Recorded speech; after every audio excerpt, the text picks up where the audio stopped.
পরিশ্রম আপনারা দেখুন। এই যে কোদাল দিয়ে উনি হলুদের চারার গোড়া বাঁধতেছে। আমরা যে হলুদ খাই, যে হলুদ দিয়ে খাবার রং করি, জীবন রাঙায়, সেই হলুদ, সেই হলুদের পরিচর্যা দেখেন, সেই হলুদের পরিচর্যা দেখেন করছে কৃষক আমাদের ভায়া তাপস বিশ্বাস, সিংহেশ্বরপুর নড়াইল সদর নড়াইল। এই যে সকালে এসে অনেকটা কাজ করে ফেলেছে। এই দেখেন সে হলুদের ক্ষেতটা আপনারা দেখছেন, হলুদ কচুরমুখী সবই এখানে আছে।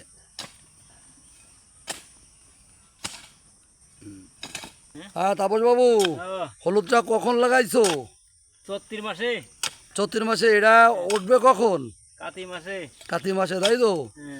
তা এটা কোন ধরনের জমিতে ভালো হয় হলুদ? এই বাড়ি এলাকায় ভালো হয়, মানে উঁচু জমিতে ভালো হয়, তাই তো? যেখানে বর্ষার পানি জমে না থাকে, তাই তো?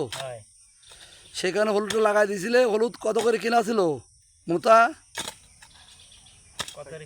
60 টাকা করে কিনা ছিল। বিক্রি হবে কীরকম? ফলন হবে কেমন ভাই?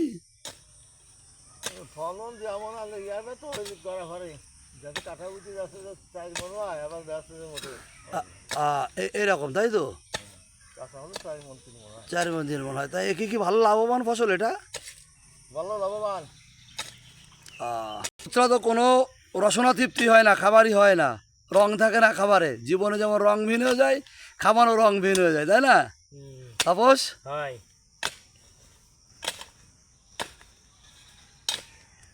আর ওই বসে কচুরমুহি দেখলাম আমরা। এই যে কচুরমুহি তো আমরা দেখলাম, কচুরমুহির কি দেখি অবস্থা? তাই? আচ্ছা তুলবো, ওটাও তুলবো। এই কচুরমুহির কি অবস্থা? কচুরমুহি লাগাতে হয় কখন তাপস? চৈত্র মাসে। একই সিস্টেম, তাই তো? এই যে কচুরমুখী আমরা খাই, সেই কচুরমুখীর সেই কচু গাছগুলো দেখছেন, সার ওষুধ দিয়ে গোড়াগুলো বাধাই করে দিচ্ছে কৃষক।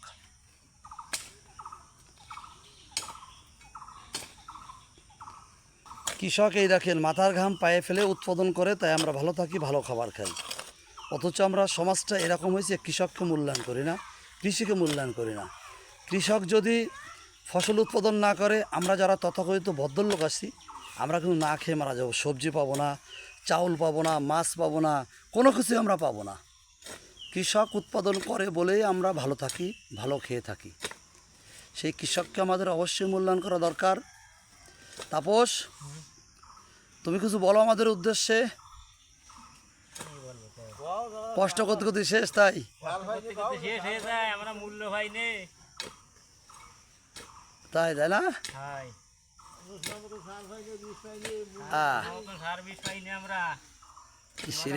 বানায় তোমাকে খাওয়াতে হয়। আল্লাহ। আচ্ছা ধন্যবাদ।